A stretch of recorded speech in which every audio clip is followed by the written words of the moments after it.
Ladies and gentlemen, good day and welcome to the Punjab Chemicals and Crop Protection Limited Q2 and H1 FY26 post-results conference call hosted by Antique Stock Broking Limited. As a reminder, all participant lines will be in the listen-only mode, and there will be an opportunity for you to ask questions after the presentation concludes. Should you need assistance during the conference call, please signal an operator by pressing star, then zero on your touchtone phone. Please note that this conference is being recorded. I now hand the conference over to Mr. Riju Dalui from Antique Stock Broking. Thank you, and over to you, sir. Thank you, Sarthak. On behalf of Antique Stock Broking, I would like to welcome all the participants on the call of Punjab Chemical and Crop Protection. From the management side, we have Mr. Salil Shroff, Managing Director, Mr. Vinod Gupta, CEO on the call. Without further delay, I would like to hand over the call to Mr. Gupta for his opening remark, post which we will open the floor for Q&A. Thank you, and over to you, sir. Thanks. So good afternoon, everyone, and thank you for joining the call today. It is my pleasure to extend a warm welcome to all the participants in this Q2 and H1 FY26 earnings conference call. We sincerely value your time and continued interest in our company's performance. I trust you have reviewed the financial results and investor presentation, which is now available on the stock exchange. In call with me today, we have Mr. Salil Shroff, our Managing Director, and Mr. Vishan Singh, who is our Finance Head. In our industry, so overall, first I'll begin with the industrial scenario. The overall industry continues to show signs of recovery after a prolonged period of correction. Inventory levels across the key markets are normalizing, and pricing trends have begun to stabilize, supported by gradual pickup in demand across each user segment. The global chemical industry has also witnessed improvement during the quarter, aided by easing supply chain pressure, stable raw material costs, and revival in industrial consumption. I am pleased to share that Punjab Chemical delivered a steady and positive performance this quarter. Revenue from operations stood at rupees 255.2 crores, reflecting a 5.4% year-on-year growth. This performance was driven by consistent momentum across both domestic and export markets. Gross margin stood at 39.5% and EBITDA at 26.2 crores, representing 2.5% year-on-year growth. We had, as all of you are aware, that Punjab was hit by heavy floods during the last quarter, and our EBITDA margin took a hit of about 1% due to sudden jump in fuel prices as the fuel became scarce and supply was short. Our focus on operational excellence, product quality, and cost management continues to strengthen our competitiveness in an environment where supply capacities remain elevated. During the quarter, we continue to reinforce customer relationships, enhance research and development initiatives, and invest in technical capabilities to support long-term growth. We are in advanced stages of developing several new molecules across both agro, performance chemicals, and specialty segments, which are expected to be commercialized over the next few quarters. The new molecules introduced over the last few quarters are gaining strong traction, both in domestic and international markets.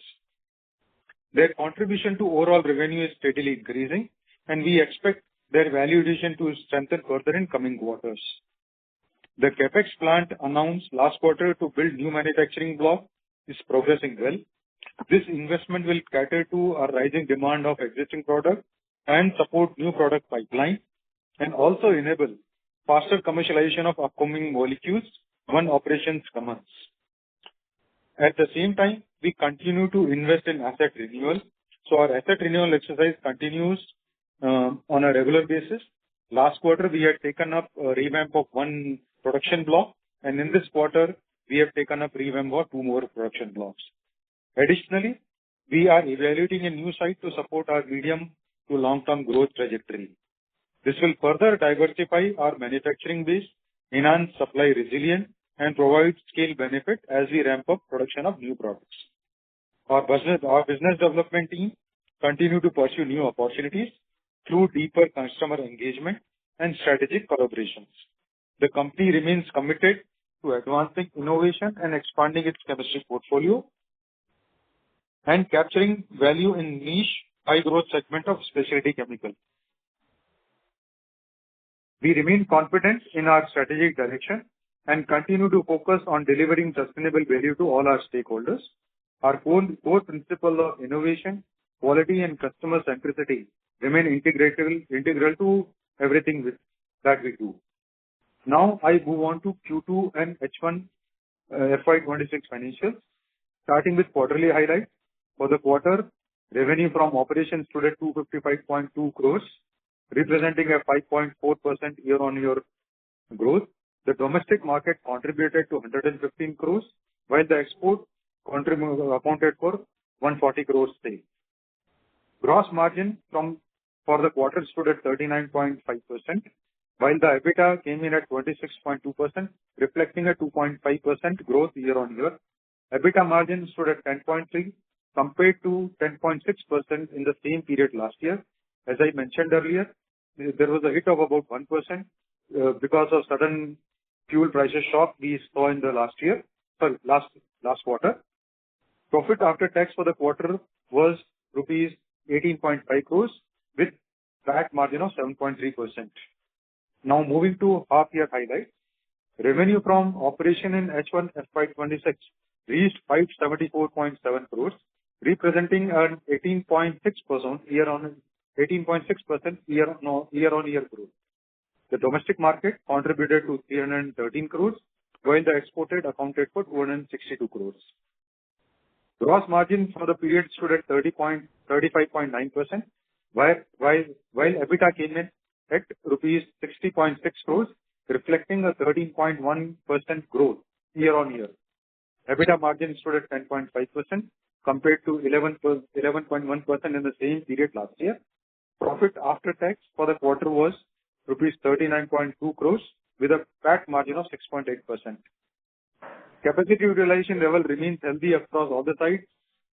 Our Derabasi division capacity utilization was 77%, whereas Lalru division utilization was 62%, and Industrial Chemical division at Pune continued to operate at usual utilization level. With this, I conclude my opening remarks and open the floor to question and answer session. Thank you once again for your time and continued support. Thank you very much. We will now begin the question and answer session. Anyone who wishes to ask a question may press star and 1 on their touchtone telephone. If you wish to remove yourself from the question queue, you may press star and 2. Participants are requested to use handsets while asking a question. Ladies and gentlemen, we will wait for a moment while the question queue assembles. Our first question is from the line of Rahul Jain from Credence Wealth. Please go ahead. Hello. Hello. Am I audible, sir? Yes, we can hear you. Yeah. Thanks for the opportunity, sir. So with regards to my first question is with regards to the industry environment. So we understand for last 3-4 quarters in general, the commentary from our side and also the industry has been the export markets, the destocking is almost done and volume growth has been visible. But on the pricing front, there seems to be no change or the price has become stable at the lower end. So just to understand, sir, on the pricing front, are you seeing any kind of changes in terms of the pricing part where probably some product prices have started moving up, some of them are still stable? Anything on that side?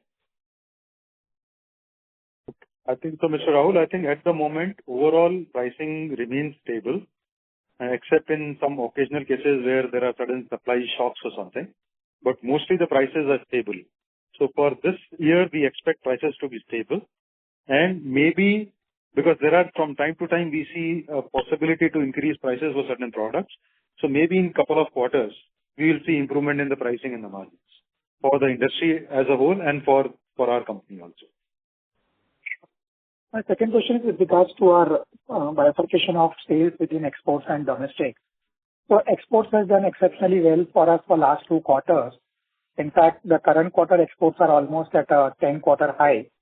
And so what are the drivers for this growth which we are seeing in exports and how sustainable Or do we look at this number of 140, 150 crores? What kind of growth from here are we looking in exports? I think what you are seeing a revival in export demand is commensurate with the commentary that we are having. The global inventories are at lower levels. Hence, the whatever product that we sell mainly to Europe, US and Japan markets, those demands is good and hence our sales have increased. There is one more variable which I think from time to time that comes in, which we highlighted last quarter also. That in some cases customer takes the material in India. That's where it gets counted in as a domestic sale, where actually the material is for export. So overall, if you see from quarter to quarter, our export and domestic market share has been close to 50% each. Only it's mainly because of the accounting or when the customer takes on the FOB basis, that gets accounted for domestic sales. But yes, overall export demand is healthy and all the products which is based on export, those plants are running full scale and we are seeing very good demand this year. So what kind of volume growth we have seen in this quarter, say year on year? So year on year, we have already seen for export market about 10% growth if I put all the products together. Mm-hmm.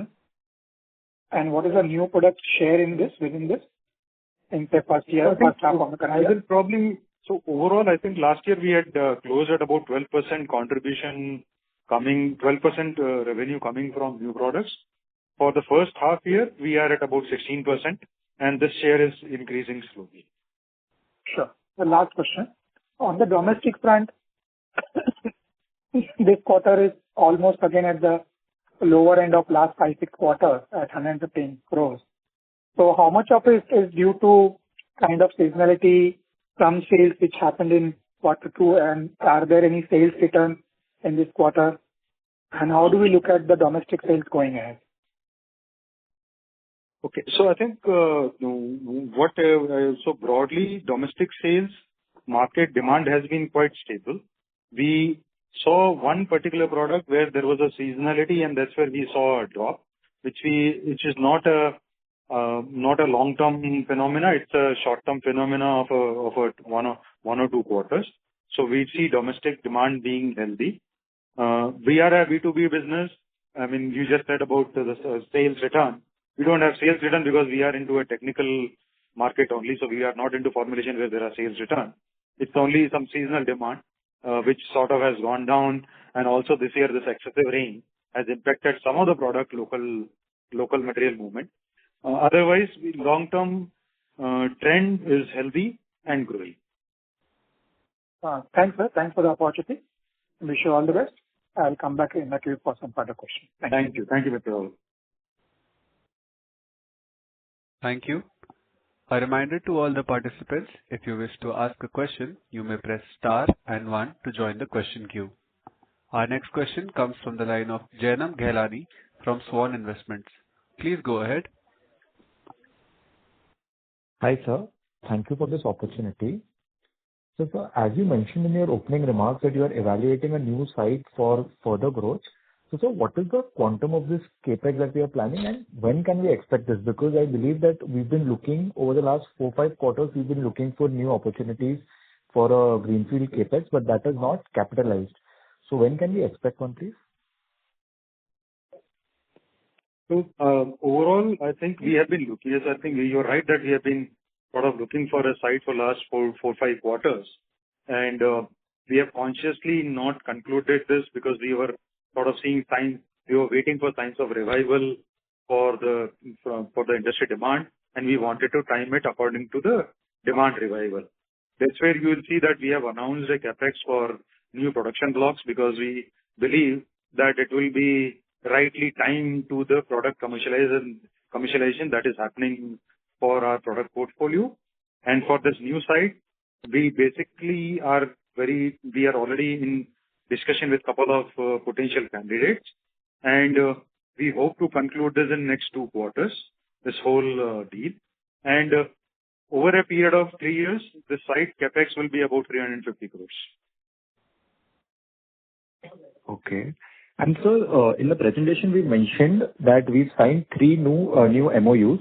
So what could be the revenue potential from these three for the export-oriented products? I think that we mentioned last quarter, each of these products is about 50 crores once the product fully matures and stabilizes. So we are expecting a sale of anywhere between 125 crores to 150 crores over a period. I think it will take, because you know the cycle which is there for agrochemical products, which starts with sample approval to 5-batch analysis to the product registration. So there is a slightly longer gestation period. But once that happens, steady state sales will be anywhere between 125 crores to 150 crores from these three avenues. Okay. And so last question from my side. So do we maintain the guidance that we had given in the last con call, that 1,200 to 1,400 crores revenue in FY27 and 16 to 18% margins? So I think what we had given for FY27, yes, around 1,200 crores so what we have given in guidance was about 15 to 20% year-on-year growth. That's the first guidance we had given, that we maintain. And second growth, we had maintained that eventually, over a period of time, we are targeting an EBITDA margin of 16 to 18%. I think we didn't mention specific to FY27, but in long run, over a period of time, we are looking at increasing our EBITDA margin to 16 to 18%. Also, just to add, as Vinod said, that some of these products have their own registration and which takes time. We are in close contact with our customers, and we believe that once this come in, it will be a robust way forward in terms of revenue. Okay, sir. Thank you. That's it from my side. Thank you. A reminder to all the participants of the conference that you may press star and 1 to join the question queue. Our next question comes from the line of Rudraksh Raheja from iThought Financial Consulting. Please go ahead. Yeah, thanks for the opportunity, sir. Can you give us an outlook on EBITDA margins for this year? Like 16 to 18% you said for the long term, we should expect. How should we end this year? So I think for this year, we will maintain steady EBITDA margins of around 12%. So it can be anywhere between 11.5 to 12.5% is what we will look at this year. And then gradually improving from next year onwards. And so could you throw more light on the levers we have for margin expansion? The bridge that is there from, let's say, from 13% to 16%, the incremental 3-4%. What are the levers we have that will kick in and help us attain that level? So there are 2-3 levers that we are focusing upon. One is obviously the new product introduction, which we believe will give us higher EBITDA margins, and the share of these products gradually will improve. That will be the biggest contributor to improvement in our EBITDA margins. Second lever is our aggressive effort on making sure that either we improve our efficiency of processes, or we are also looking at some backward integration so that we can improve our competitiveness and margins. And lastly, obviously, this is more dependent on the market. We are finally believing that maybe the worst period for the market is slowly getting over, and over the next 1 or 2 years, market will go back to normal conditions, hence our ability to charge better prices, or our normal prices, I'll say, for most of the products will be much better. I think with these 3 components, we believe that we should be able to reach that EBITDA margins of targeted EBITDA margins. Got it. And sir, when you say that we are looking a bit on the backward integration side also, would that come in with our new greenfield capex, or it would be separate from that? So it will be, basically what we are trying to do is to map various assets. So it's not very specific to whether it will be a part of a new greenfield or the brownfield expansion. It is more around looking strategically to certain key raw material and seeing whether we can make it in-house, or we can develop a process where our cost is lower than what we procure from the market. Understood, sir. And so you touched upon the industry trends with respect to prices coming back and all of that. How is the performance of our legacy molecules like metametron or metconazole in the first half of FY26, both on pricing and volumes front? So I think I will not comment product specific. Overall, I'll say that demand is healthy and our volumes are steady. In fact, maybe higher than what we have done in last 2 years. On the pricing front, we have not seen much improvement in the pricing this year, but volumes are much better. So that's where you will see a momentum picking up there. And as the market sort of demand stabilizes and the capacities get full, we believe that over the next 2 years, our traditional molecule like metconazole or metametron or ethiopiamide, our profitability will improve because we have worked very aggressively on these products to also improve our cost. So once the market improves, our profitability will be quite healthy.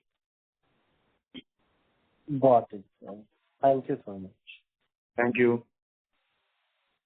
Thank you. A quick reminder to the participants of the conference that you may press star and 1 to join the question queue. Our next question comes from the line of Ankit Gupta from Bamboo Capital. Please go ahead. Yeah, thanks for the opportunity. Sir, harping back on the point of decline in revenues in the domestic markets. Yeah, so this has been our, like over the past 6 years, past 6 quarters, this has been our, lowest revenue in domestic markets. And, we have seen performance and commentary of some of the formulation players for this quarter, for Q2, where they have highlighted challenges in the market because of lower pest infestation and unseasonal rains. So if you can comment on that, and how do you see the domestic market playing out for the second half of this year, given, we have seen some unseasonal rains in October month also in some of the geographies? So I think overall in the domestic market, what you hear from the market is right, that there has been, because of unseasonal rains all across India, there has been an impact on the demand for this particular season. And that's where you have seen some impact, but we have been able to significantly make up for that from our export sales. Now, we expect the domestic demand to pick up, maybe not to the same level, not fully, but we are quite confident that we'll make up for any shortfall in the domestic sales with an export sale. So that's the overall product portfolio. That's how it is now shaping us for us. Do you see this, challenging scenario continuing in second half also, given the rains we have seen in October? Some spillover impact will definitely be there, because finally, if a season is not good, some impact will be there, and that's where we believe our export demand, which is looking quite healthy, will mostly compensate for it, and maybe even we will still be able to maintain our original projection of about 15 to 20% growth in this year. Some of the formulation players have highlighted that October has seen a significant decline in the market, and Rabi also has started on a very weak note. So have you also observed that? Yeah, I think we are in the same industry. So finally we'll see the same impact. But again, I repeat that overall our product mix right now is looking such that we have increased export sales, and overall demand, if there is any shortfall of domestic, we'll cope up for or make up for that, more than make up for that from our export sales. Sure. The second question on the margins front. So, given higher proportion of export sales in the quarter, and despite that, we haven't seen much improvement in our EBITDA margins. So, have the margins in the domestic and export market largely in line with each other, or how does it work? I think I will not like to qualify based on the market. Overall, what I will basically, I'll make 2-3 points. One, obviously, we saw a hit of about 1 to 1.2% in the last quarter on account of unseasonal rains and fuel And I mean, obviously, along with fuel, because of the rains, there were a lot of power outages, which also resulted into a lot of inefficiencies in operation. So that's one factor. And second factor is mostly our traditional products margins have started improving. They have not reached the healthy levels, but new product margins are healthy. I think that's a broad comment I would like to make on this particular point. So, thank you, Mr. All. Thank you. Thank you. A request to the participants that while asking a question, please keep your lines on self-mute to ensure that there is no disturbance while the management is answering your question. And another reminder to the participants to press star and 1 to join the question queue. Our next question is from the line of Deepak Poddar from Sapphire Capital. Please go ahead. Yeah, I'm audible, sir. Yes, we can hear you. Yeah, thank you very much for this opportunity. So just first up, wanted to understand our tax rate. I mean, this quarter our tax rate was very low. So how should one look at tax rate going forward? Our tax rate is, we have opted the lower rate, that is 22%. But during this quarter, we had received the one order which is in favor of the company from ITAT. And the excess provision of around 2 crore was written back in the reserve. So on an annual basis, we should look at 22%, right? Yes. Yes, that's right. 22 is the base rate, but including the surcharge and all these things, the exact rate is, effective rate is 25.168%. Okay, understood. And what about the other income? I think last 2 quarters we are seeing some other income. So can you throw some light on the nature of it and how sustainable are those other income? I think other income mainly is on account of foreign exchange gains. That is basically mark to market. So that keeps on happening from quarter to quarter. As you have seen, rupee has depreciated in the last 6 months. Euro has appreciated significantly. And that's where we have seen those other income, mainly on account of foreign exchange. Okay. So our 40% plus exports, right now. So which country would dominate that? From which countries would be getting majority of our exports? So mainly our exports are Europe, Japan, and US. I think these are the 3 geographies. Majority is contributed by Europe, but that does not mean that all the transactions are in Europe. Even if you sell it to Europe, transaction can be in dollar or euro, depending on the customer and our agreements with the customers. Understood. And any impact on the tariff? We have had some impact, but negligible so far, mainly because the customer in US have still continued to buy the material because it looks like the cost of any tariff will be borne by US customer. But long-term impact is yet to become very clear. At the moment, we have not seen any significant impact on our business. Understood. And any capex figure we have for this year and next year, FY26, what sort of capex we are planning? I think we have already announced. So basically, year on year, we do about 20 to 25 CR on asset renewal. That's what that number remains for this year and next year. And for the new blocks, we have already announced that we will invest about 60 crores in the new production blocks. And then new site, as and when it comes, in phased manner, there will be a capital outlay for that project. Okay. No, so I was just trying to understand the capex plan for this year specific and next year separately. Is that this year? I think we will end it for asset renewal about 25 CR for the existing asset renewal, some capacity some capex for some capacity expansion. So total capex may be about 35 to 40 CR for capacity expansion and for asset renewal, and maybe this year another 10 to 15 crores for the new blocks that construction that we have started. Because majority of capital outflow for the new blocks will happen in Q1, Q2 of next year. Okay. So only 10-15 crores in the new site we expect to yes, spend right. this year. Okay. I got it. And just one last thing. when you mentioned EBITDA margin of 11.5 to 12.5% for this year, this is excluding the other income, right? I mean, operationally, you're talking about that. I mean, that's what is so all the numbers what we are talking about is excluding other incomes. Okay. No, so the reason I'm asking, I mean, first half, your margin average is around 10.5%. So second half, you have to do 12.5, 13% to have that average of 11.5%, right?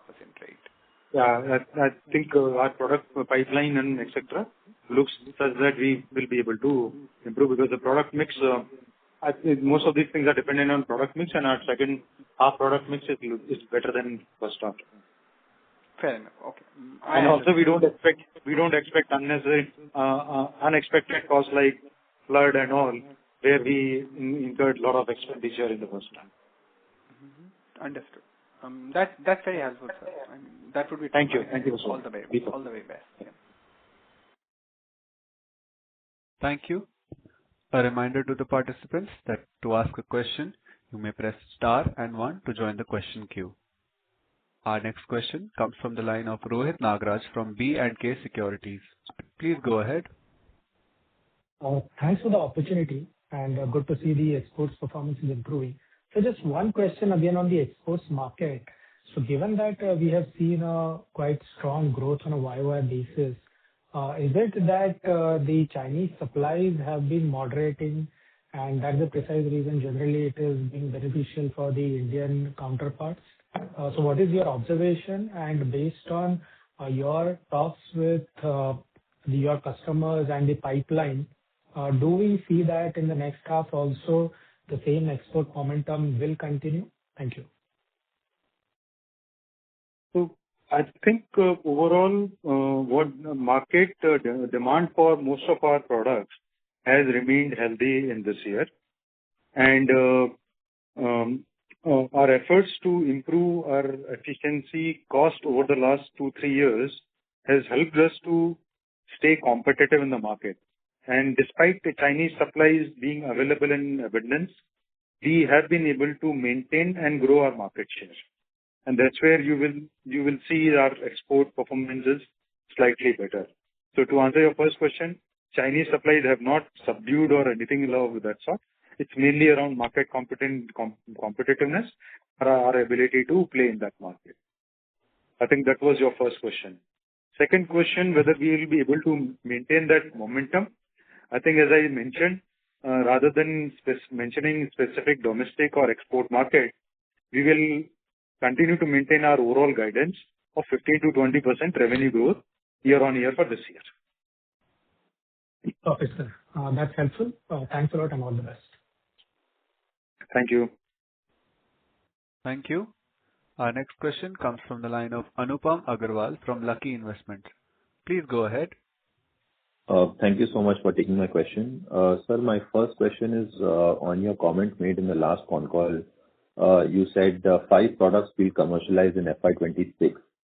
Can you give some light on how many have been commercialized in the first half, and what has been the feedback and traction on the ground? Okay, so on the 5 products, 2 products we commercialized in the first half.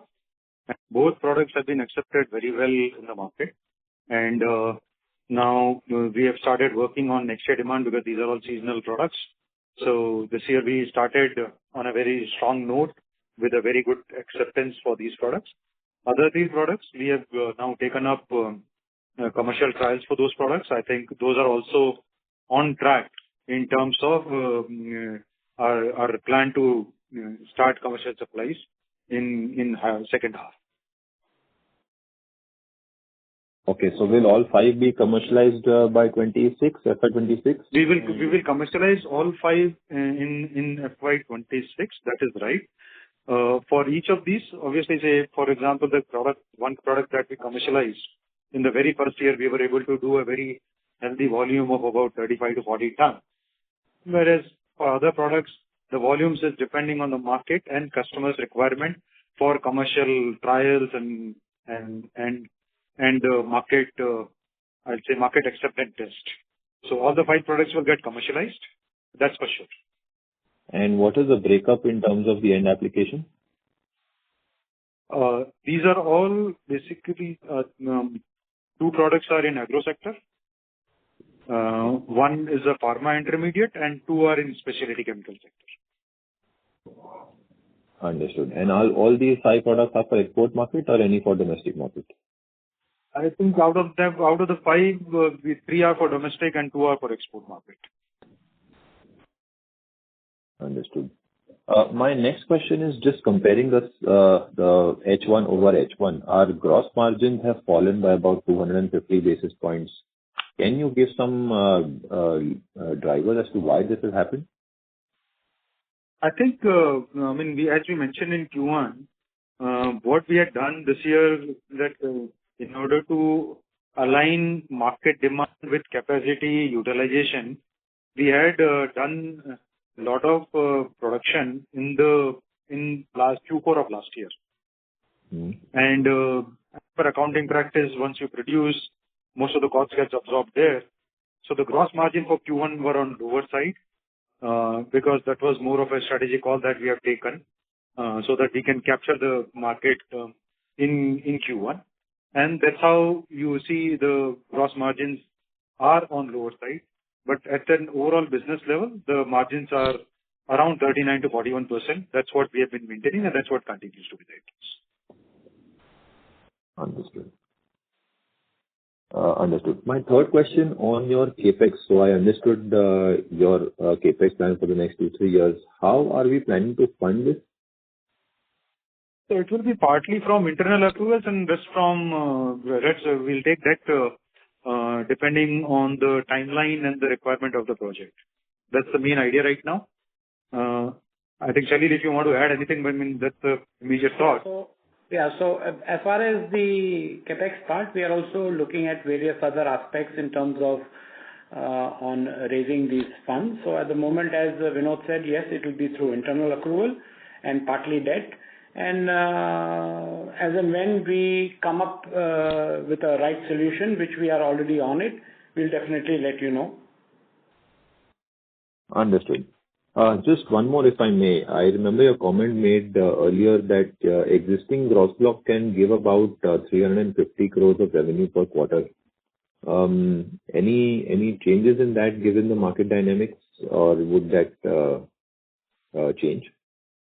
No, sir. At the moment, we maintain the same thing. I mean, as I said, all these products go through, whether it's a pharma intermediate or an agro, it goes through various parts of registration. And as Vinod did mention that all our products out of the 2 which are commercialized and the remaining 3 will be commercialized.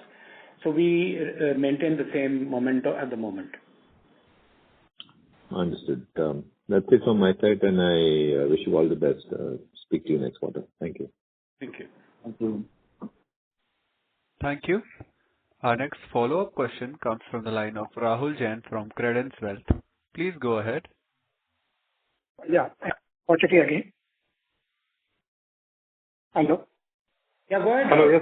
Yes, Mr. Rahul. Can you please go ahead? So one question with regards to the phosphoric acid.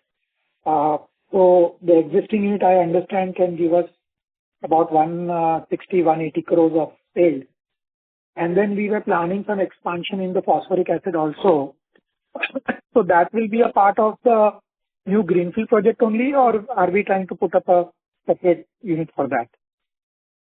No, so as you mentioned, and you're right, that the existing business can give a revenue, which we are right now at between 120 to 130 CR, and an additional 50 to 70 CR can come in from the existing site.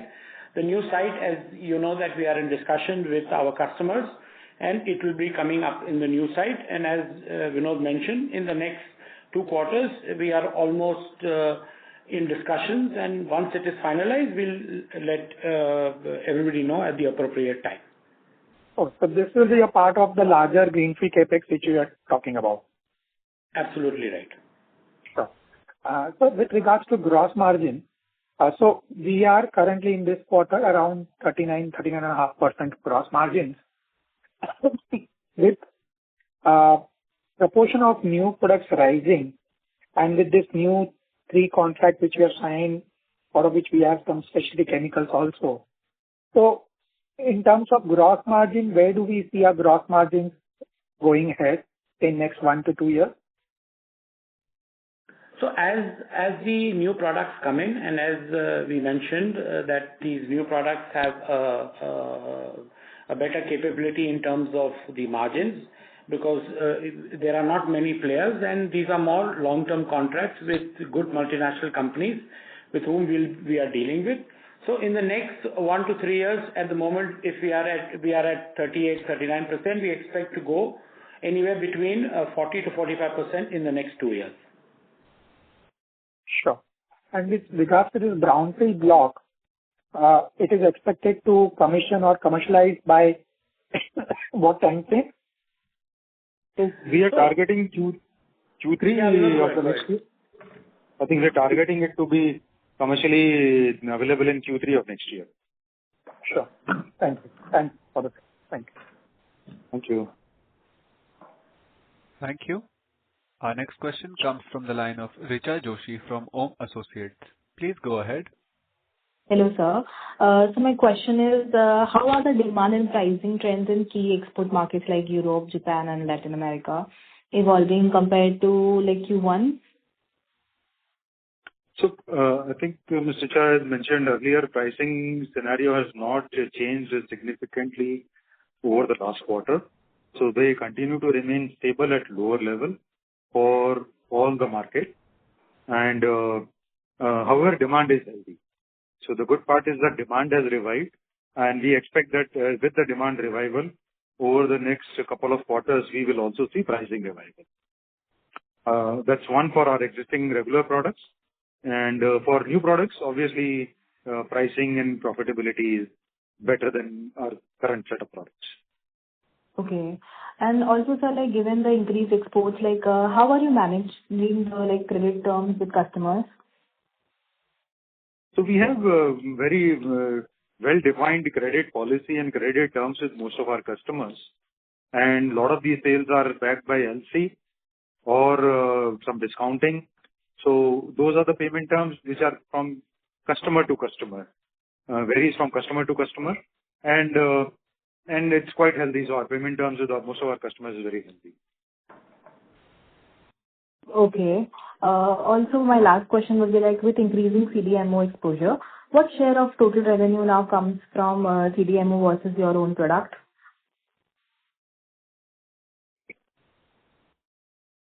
Okay. So from CDMO, we are at about 55%.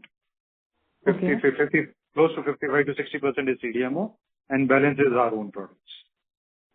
Okay, sir. Okay. Thank you. Thank you. Thank you. Ladies and gentlemen, a reminder to all the participants of this conference that if you wish to ask a question, you may press star and 1.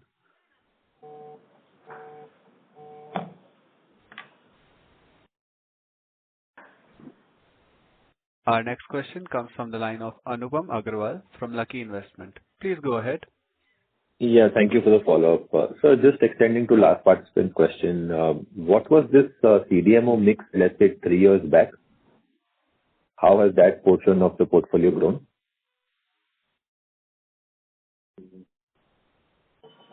Over a period of time, I think we have grown, I don't have the exact number, but maybe from about 45 to 48% to 55 to 60%. And any color that you can give us in terms of the difference in gross margin between own products and CDMO products? I think we will not like to, we generally don't give that kind of a breakup. So it will be difficult for us to give that kind of a breakup. Only thing I'll just add that, these certain things are confidential, but definitely the margins from new product will be much better than the existing one. Fair enough. Thank you so much. Thank you so much. Thank you. Our next question comes from the line of Rohit from iThought Portfolio Management Services. Please go ahead. Yeah, good afternoon, sir. So just one question, clarification on your gross margin comment. So you mentioned that the first quarter, I think you had alluded to in the last call also the reason. So do you see as the inventory that you would have stocked up as it gets like sold in the next couple of quarters, like how the gross margins are normalized to your historical levels, they'll normalize to those levels in the coming quarters as well? And at an overall level, it will be like a normalized gross margin. Is that how we should look at it? So I think, yeah, you are right. If you see our, say, if you look at our net working capital movement in the quarter to quarter, we are back to a normal cycle of about 60 days. So whatever inventory that we built in Q4 of last year, we have been able to sell and liquidate, because that was a strategic call that the demand will come in Q1, Q2, and we will be able to liquidate that inventory. So on a consistent basis, if you look at an overall yearly basis, our gross margins will remain in the range of 38.5 to 40.5, 41%. Right. Got it. And in terms of the new products, so the 5 new products that you mentioned, so in FY27, all of them will get commercialized? Sorry, I missed that actually. So if you can. I think the question was that we had basically made a prediction, or rather prediction. We had planned to commercialize 5 products in this financial year. Are we on track with this or not? Right. So we are on track with this. I think that was the first question, response to your question. And all these products will see another campaign in the next year. And as the market acceptance, formulations, etc., grow based on our products, slowly and gradually the demand will keep on growing year on year. And for these new products, we will have enough capacity in the existing 2 plants that we have, and they will be enough. I mean, you'll have to do some debottlenecking. I think you mentioned some brownfield investment you had mentioned.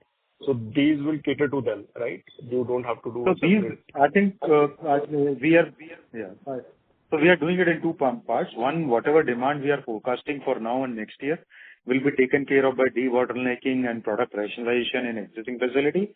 And till the time the product demand reaches a level where it can actually require a dedicated plant, our new blocks will be ready. So that's how we are planning these things.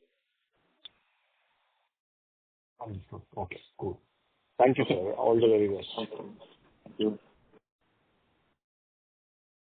Thank you. Anyone who wishes to ask a question to the management may press star and 1 to join the question queue. As there are no further questions, I would now like to hand the conference over to the management for closing comments. So I would thank everyone for your precious time, and I hope me, Vinod, and Bishan have satisfactorily replied to all your queries. Sometimes please understand that few things like margins, etc., product mix, product names are confidential, so we cannot share. And we once again thank you for your support and your interest in our company, and all the very best, and talk to you again back during the next con call. Thank you so much and have a wonderful day. Thank you. On behalf of Antique Stock Broking, that concludes this conference. Thank you for joining us, and you may now disconnect your lines. Thank you.